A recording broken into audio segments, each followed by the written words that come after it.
Coucou la compagnie.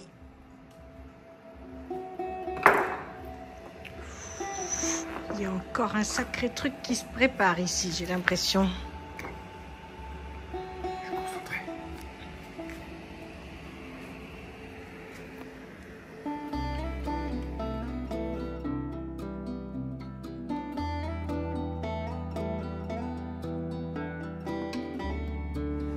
Une petite idée chez vous?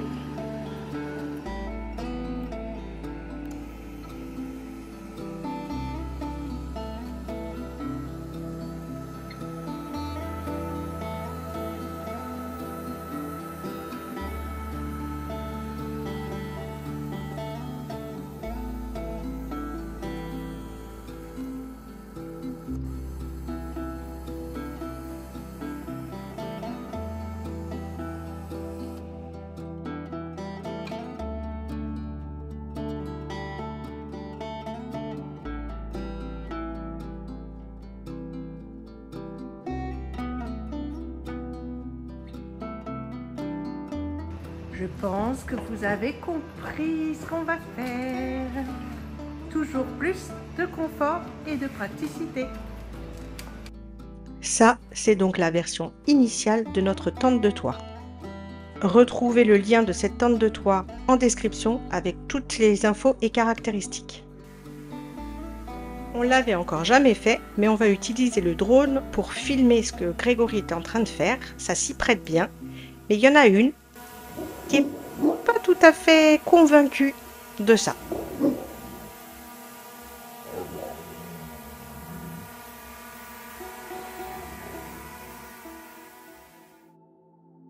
À l'intérieur de la tente de toit, il y a un pied de maintien de sécurité que bien évidemment j'ai installé pour pouvoir démonter les vérins en toute sécurité.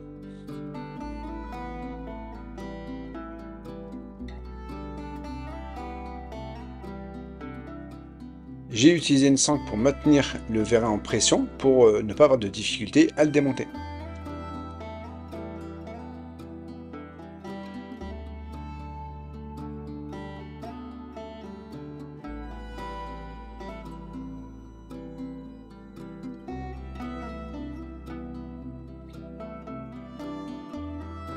Un peu d'électricité, domino, wago pour faire les tests dans un premier temps.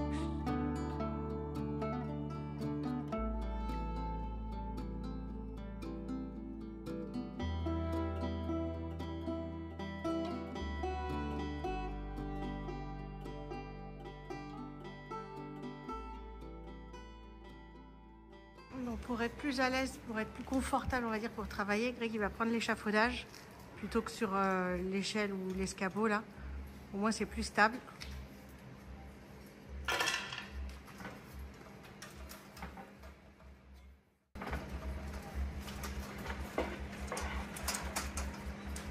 Le vérin d'origine de la tente de toit, Greg vient de le démonter. Donc on a testé ce qu'il vient d'acheter. On vous met le lien en description. Et il va tenter de reprendre entre guillemets simplement les marques de l'ancien en espérant que ça fonctionne. Et donc au lieu que ça soit manuel, maintenant l'ouverture de la tente de toit se fera en appuyant sur une petite télécommande. Donc là il t'a pris un 3000 newtons, c'est ça? Ouais. Donc c'est la puissance. Pas vraiment le choix. C'est qu'il n'y avait que ce modèle-là en 3000 newtons, mais IP68 pour l'appui en fait. Alors pour ceux qui nous rejoignent, nous avons une tente de toit, mais transformée en toit relevable par Grégory, puisqu'on a fait une ouverture par l'intérieur de Monster. On vous invite à aller voir la vidéo si vous ne l'avez pas vue, petit lien en haut à droite.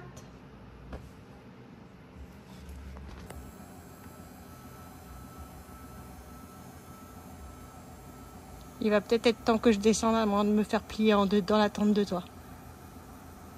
Ou mon amoureux, il arrête d'appuyer sur le bouton 3 minutes. Ce premier test est plutôt encourageant.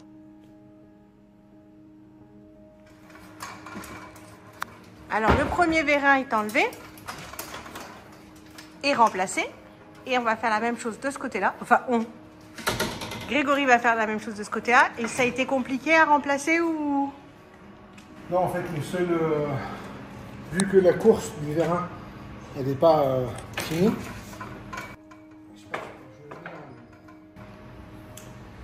une sangle pour pouvoir le compresser et pas qu'il continue à tenter de s'ouvrir. Quand tu le démontes. Ok.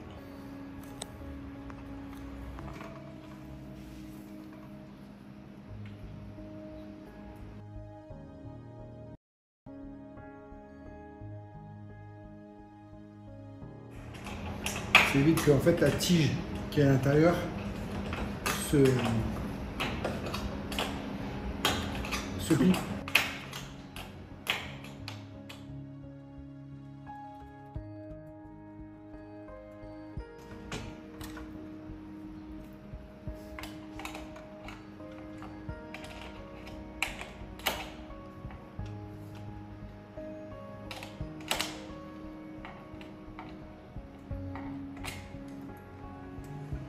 Mise en place du second vérin de l'autre côté.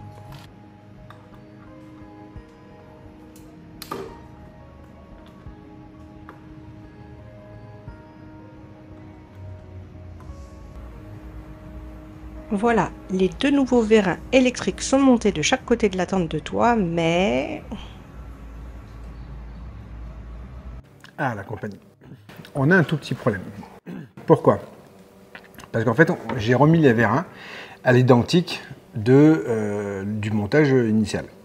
Sauf qu'on a un problème de poussée. Donc, j'ai offert un petit croquis pour que vous puissiez éventuellement comprendre plus facilement, parce que des fois, j'ai un peu du mal à m'exprimer. Alors, grossièrement, ça tente du doigt, de toit, la partie basse, la partie haute. Et là, hop, on a le vérin. Et lui, le vérin, quand il pousse, qu'est-ce qu'il fait? Il fait une poussée vers le haut, comme ça. Ce qui permet que, quand il s'ouvre, eh ben, on a la tente de doigt, la partie basse, la partie qui se lève. Et en fait, le vérin qui est ici, il pousse vers le haut pour que ça puisse marcher. Mais en fait, nous, le moteur, là, il n'a pas une poussée stratégique. Alors, pourquoi eux, ils ont fait cette poussée vers le haut comme ça? C'est que à l'intérieur, on va changer de couleur. Ici, là, il y a une jambe de force à l'intérieur de l'habitacle, entre guillemets, qui permet de maintenir en cas où eh ben, il y a une trop grosse poussée et que du coup le toit descende. Se referme sur nous. Se referme sur nous pendant qu'on fait dodo. Moi, je pense que je vais encore changer de couleur. Mon vérin, et je vais le mettre dans ce sens-là. Parce qu'en fait, et ça me paraît vachement plus logique, je ne comprends pas. Alors je comprends à moitié pourquoi ils l'ont fait comme ça. Parce que une fois qu'il est poussé comme ça, qu'il est ouvert au maximum, il est tellement ouvert. Alors, il est tellement ouvert comme ça. Et le vérin est ici. Il a un peu du mal à se refermer. Alors que s'il était comme ça, comme moi je veux le faire, et ben en fait, on a l'écrasement qui devrait se faire. À l'origine, ici là, hop, il y a une poignée pour pouvoir pousser vers le haut pour que le vérin puisse être poussé vers le haut pour pouvoir que ce soit plus simple à ouvrir. Mais vu que nous, on va faire une poussée vers l'arrière, je pense que si je mets le vérin dans ce sens-là, avec une poussée, hop, avec une poussée comme ça, je pense que potentiellement, ça sera un peu plus pratique. La seule chose qui nous pose un petit peu un problème, c'est que là, bah, il y a les fenêtres. Vous avez vu, je dessine vachement bien. Hein. Que là, le vérin ne gêne pas l'accès à la fenêtre. Ici, probablement qu'il gênera. Est-ce que c'est un vrai handicap ou pas? Je ne sais pas, mais en fait, on va quand même tenter dans ce sens-là. Donc, les vérins marchent sur le 12 volts. Ce que j'ai fait, c'est que j'avais mis ce tableau de contrôle à l'origine pour pouvoir potentiellement mettre des rampes de LED qui est toujours d'actualité, hein, mais que je n'ai pas encore acheté. Et j'avais 5 boutons.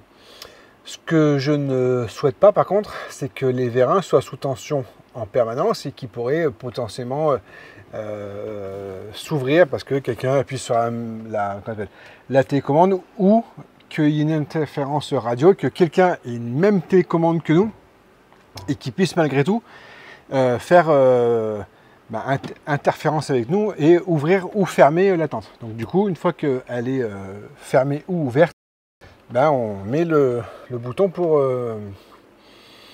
l'ouvrir ou pour la fermer. Enfin, pour l'allumer ou pour l'éteindre. Alors ce que je fais là pour le moment, c'est que quand je l'ouvre directement, il y a trop de force qui se fait. Alors, qui pousse en avant bon sens, plutôt que pousser en montant.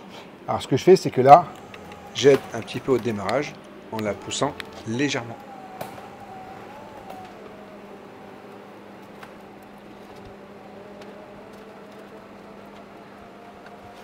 Voilà. Et après les 5 premiers centimètres, ou 15, je sais pas, il n'y a plus de problème. Elle se lève toute seule. Enfin, il y a plus de facilité. Alors hier, j'ai chronométré, il faut à peu près 1 minute 40 pour qu'elle s'ouvre en entier.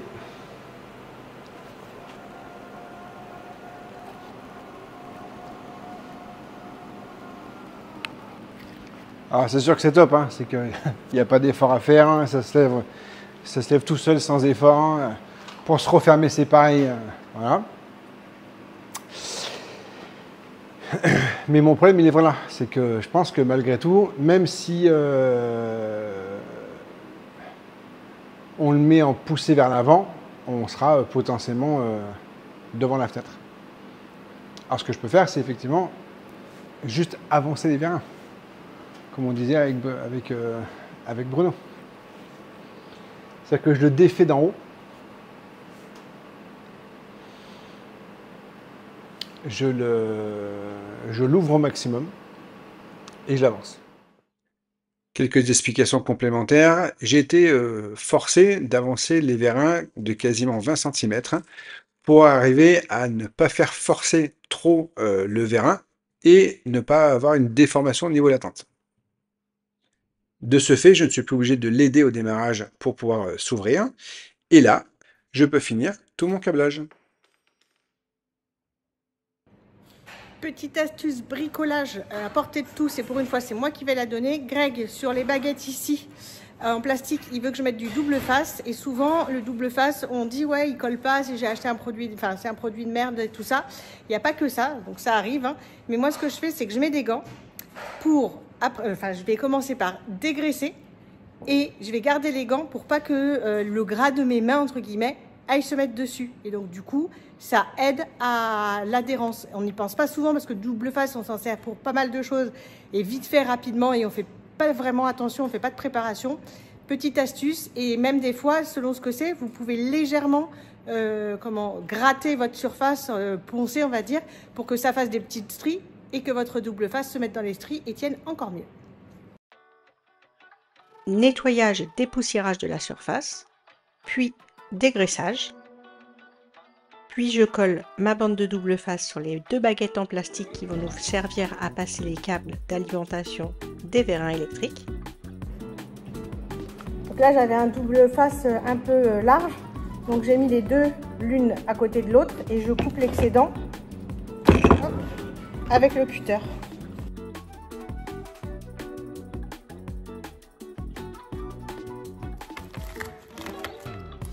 Et maintenant, je vais juste passer ma lame de cutter entre les deux pour les séparer.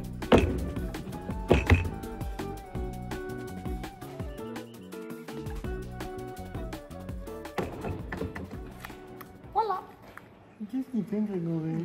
Dans toujours plus de confort, toujours plus de praticité, toujours plus de détails, toujours plus de finition. Il met distance, Grégory. On avait mis, Grégory avait mis 2 spots comme on a en bas dans Monster. Il en avait mis 2 spots. On vous met le lien en description parce qu'ils sont très bien. Donc on en avait 2 dans la tente de toit, les voici, les voilà, ils sont branchés sur le 220, mais ils existent en 12 volts, hein, si je dis pas de bêtises aussi. Variateur, lumière de couleur et application sur le téléphone ou interrupteur, enfin voilà, ils sont vachement bien. Et du coup on avait entre guillemets que ça qui était posé sur une règle de maçon. Vous savez, il adore les règles de maçon, il s'en sert pour plein de trucs. Quelque chose de provisoire qui a duré un an et demi. Voilà, mais bon. Et là, je refais quelque chose de provisoire que je veux tester avant de faire un truc un peu mieux. Donc là, il nous a mis chacun une prise de notre côté pour pouvoir brancher téléphone ou montre et tout ça.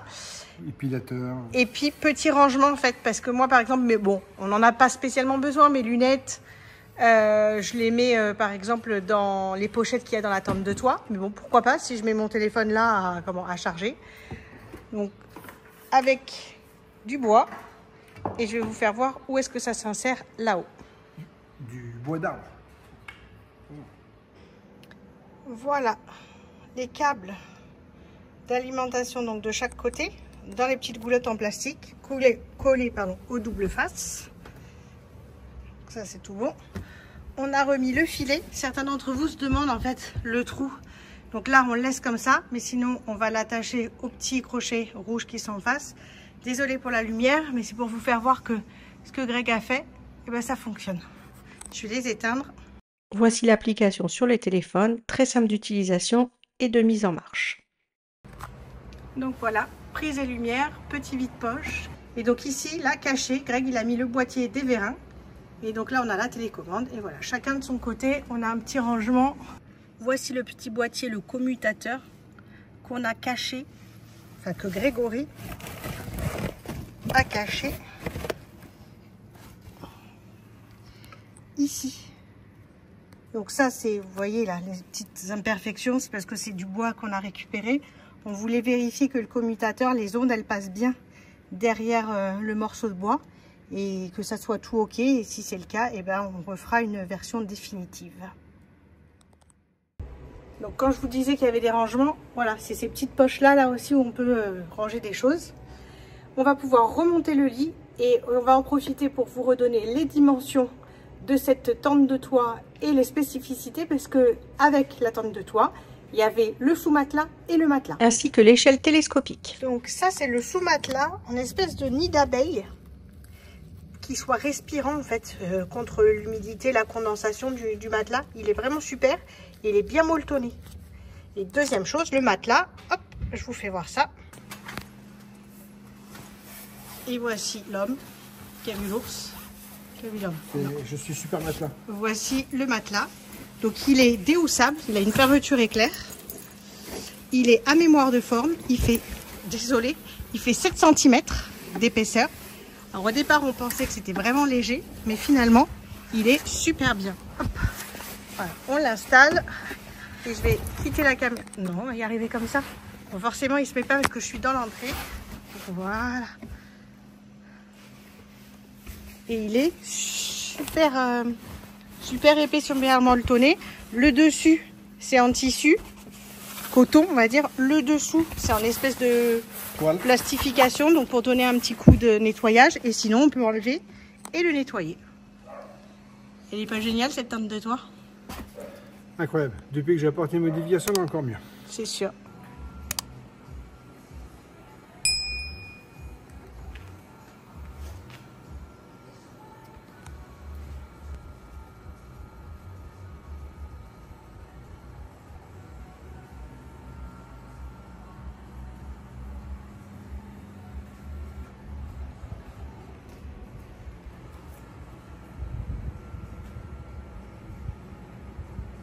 Donc même si on est toujours obligé de faire un minimum d'action entre guillemets pour être sûr que ça se plie bien, parce que là donc on a remis la couette et les coussins. Et l'avantage c'est que Greg est plus obligé de forcer en même temps que de tirer sur la toile ou sur les coussins et tout ça quoi. Oui oui, c'est parfait.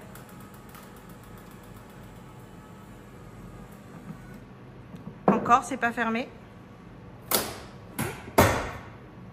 Ah, il a fermé déjà le crochet de son côté. Il va venir fermer celui-ci.